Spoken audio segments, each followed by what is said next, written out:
Hey, what's up, everybody? Life is Ehad here. If you would, give me a like and subscribe. Hope everybody's having a good day today. Today, I'm going to be discussing Operation Highjump and Admiral Byrd. I'm going to start off this story talking about Admiral Byrd. He was the first naval officer to be awarded Rear Admiral at the age of 41. The youngest in history, one of the most decorated officers, had medals of honor, medals of courage, bravery, you name it. I mean, one of the most decorated men in naval history. It was a great adventurer.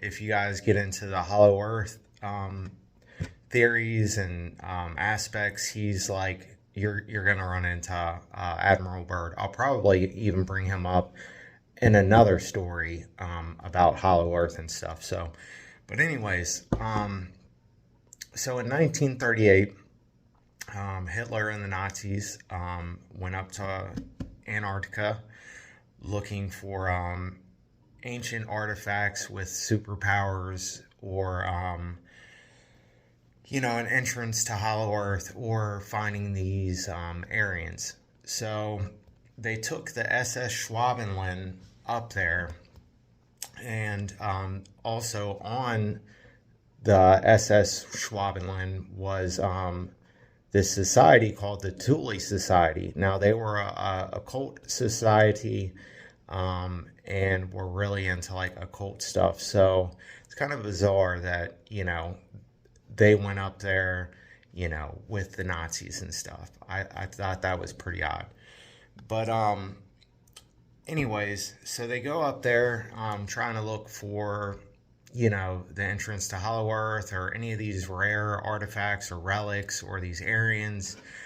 While they're up there, they decide that it would be a good idea to start this base up. Now, this base was called Base 211. And at first, it was supposed to be for mainly like a whaling station where, they were going to kind of build up their funds with that. But it turned out that Antarctica happens to be a great offensive point. And so, the Nazis started looking at it more like that. They could get U-boats and all that kind of stuff out of there. And they even, the more the war went on, they were looking at it more as like, oh, well, we could escape to here. Now, it's been said a lot of these Nazis and stuff escaped to like South America, and I believe, some people think that they escaped to Antarctica too. Now, when the war was over, a man by the name of Hans Kammler, the man who was in charge of the secret weapons program, and he made these airplanes. There was only 3 of them made, and one was Hans Kammler's. Now, this plane was said to go up to 4,000 miles. Now, that's really dangerous for the U.S. because then, they can reach us and everything. And so Hans Kammler was never found. Well, after the war, all these, UFOs start popping up all over South America. So they start, the U.S. is like, we need to look into this. So, they also knew about Base 211. So August 1946 is when Operation Highjump initiated. It was the largest armed military group to be up there. Now, we went up there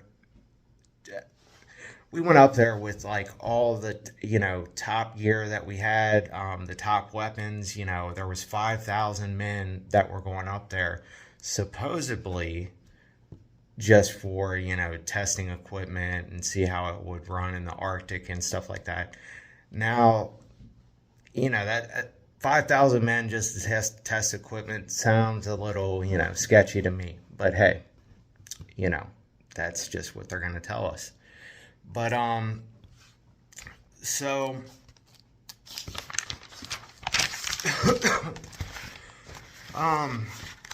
we also wanted to go up to Antarctica to like kind of, stake our claim to it, because Antarctica is and still is, one of the most unexplored regions that we have in the world. It's larger than the United States. Like, I mean, it's massive, So, the U.S. wanted to get in on a part of that. So, on the start of this operation, we decide, hey, it would be a good idea for us to go on and build a base called Little America. Now, this operation was supposed to be 6 to 8 months long. Now, they abandoned it after 46 days. Now, that tells you something happened. So, they go on and they abandon this mission, and they go to Chile. And Admiral Byrd, goes on and says, hey, there was some issues. We had some issues, blah, blah, blah. After Chile, he never said a word about it. Once he got to the U.S. and was debriefed and everything, he never said anything about it. I mean, it was also like if any naval officer were to ever bring it up or anything like that, they were automatically imprisoned. So this was something they definitely wanted to keep under wraps. So what they believe happened, or what people say has happened, is they abandoned this mission because they started coming into contacts with these UFOs. And these UFOs, I mean, just slaughtered us, basically. I mean, they sunk one of our destroyers, sunk one of our planes. I mean, even the weaponry that they were using was like, they were using energy, which is kind of hard to explain, but think of it as like a pulse gun or something like that. That's how they were destroying our planes. Now, all that happens. Well, in the midst of all this, Admiral Byrd goes missing for 3 hours. Now, he's going past all the Arctic spots, and he starts seeing this clearing, this, beautiful mountain range, and just, it shouldn't have been there. Like, there's no reasonable explanation why this green pasture and this mountain range was there. And then he starts going a little more, and then wow, he sees a woolly mammoth, or a woolly mammoth. Sorry about that, but he sees this woolly mammoth, So he starts, still his plane isn't acting up or anything. Then a little bit after he sees this woolly mammoth,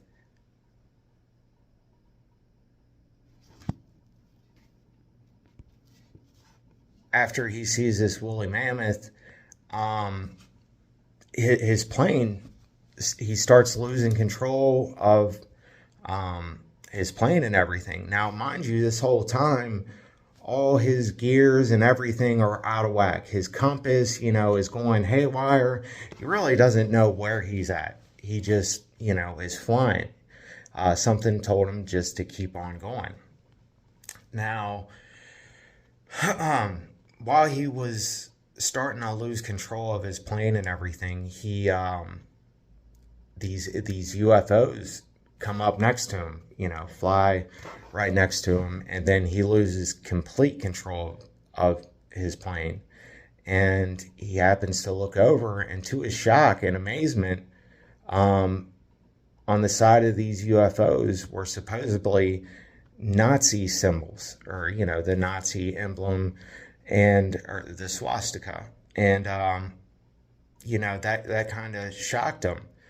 Well, over his radio, this voice in like a German accent says, you know, you're all right, Admiral Byrd, we're bringing you down. And, you know, basically kind of like soothed him.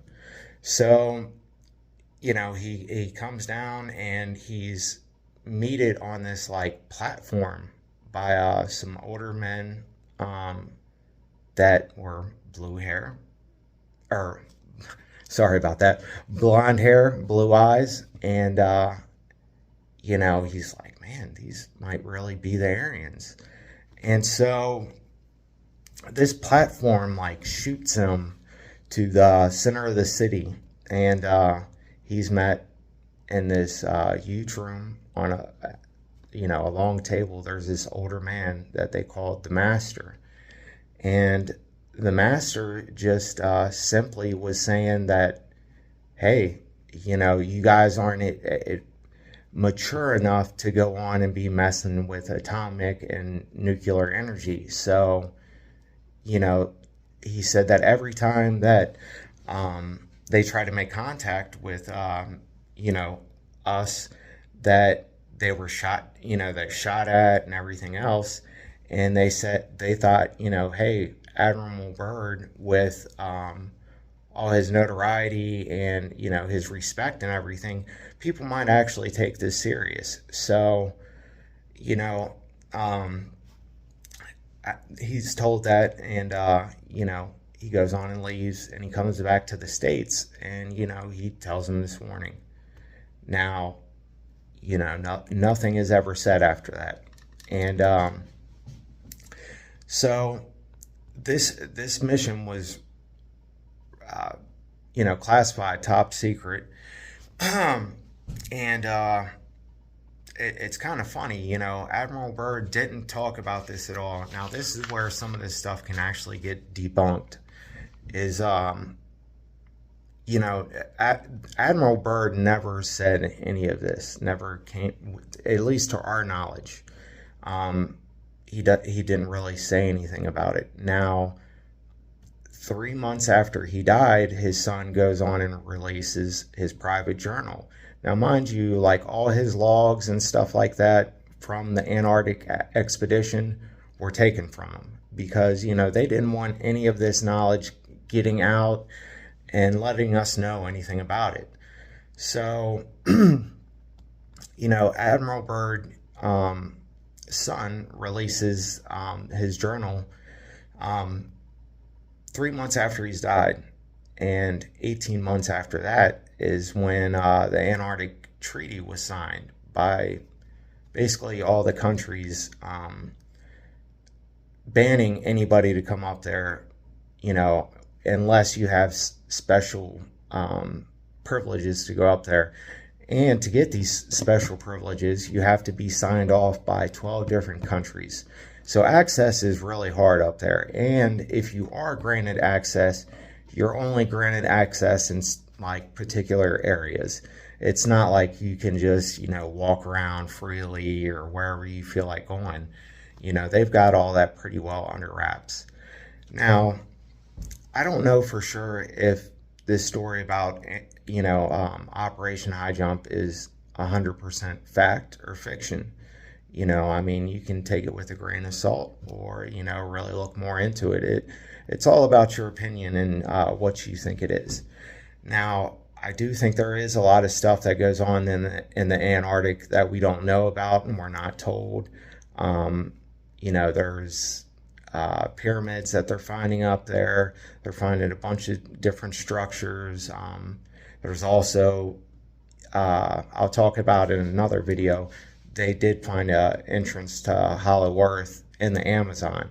That's no longer a conspiracy theory. That's actually a fact that they did that.